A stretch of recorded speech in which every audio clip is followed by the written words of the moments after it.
All systems go na rin ang ating Philippine National Police para sa isasagawang national at local elections sa Lunes. Target ng PNP ang zero violence sa mismong araw ng eleksyon. Detalye sa report ni Mar Gabriel. 5 araw bago ang eleksyon, muling ininspeksyon ng liderato ng Philippine National Police, ang NEMAC o ang National Election Monitoring and Action Center sa Campo Crame. Dito imomonitor ang sitwasyon sa buong bansa, bago, sa mismong araw at pagkatapos ng eleksyon. Konektado ito sa kanilang mga regional office hanggang sa pinakaliblib na istasyon ng pulis. 100% na po kami prepared for election. Pinakita lang po namin ngayon bakit po kami na it will become a real time. Gusto namin real time kung ano nangyayari sa ibaba. Makikita namin, ma-actionan namin. Kasama sa komposisyon ng NEMAC ang mga operator ng 911 hotline na silang tatanggap ng mga tawag kaugnay sa insidente ng karahasan, dayaan at bilihan ng boto sa araw ng eleksyon. Target ng PNP na makaresponde sa loob ng 5 minuto sa bawat tawag na kanilang matatanggap.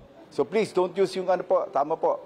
Huwag po kayo maglolo ko, sayang po yung tawag nyo kasi every time na may tatawag sa amin ng Frank calls, kinakain niya yung linya eh. Yun po yung nagiging problema.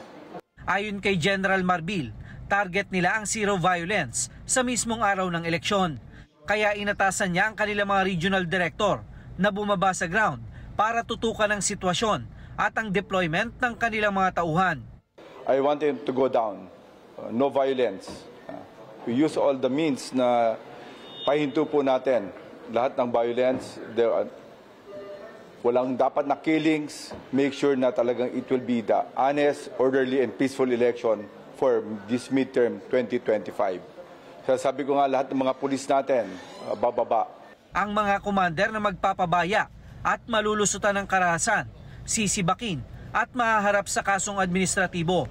Pinatitiyak din ni Marbil na walang pulis ang magpapagamit at makikisawsaw sa politika. We will be filing cases.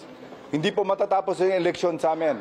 By May 12, there will be reckoning for people who will not in any way hindi effective dun sa implementation ng gusto nating no violence. Especially yung dapat sila nandun sa baba.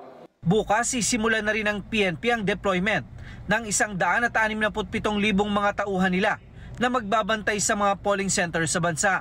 Kasama rin sa ide-deploy ang higit sa 3,000 mga pulis na sinanay bilang mga Special Electoral Board. Makakatuwang din ng PNP ang halos 38,000 tauhan ng AFP, Philippine Coast Guard at ng Bureau of Fire Protection.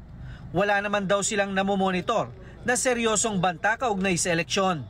So we'll make sure na ang PNP po, sisiguraduhin po namin ang sanctity ng ballot, makakapunta po kayo sa presinto na safe po kayo at makakabalik po kayo sa bahay nyo na safe pa rin.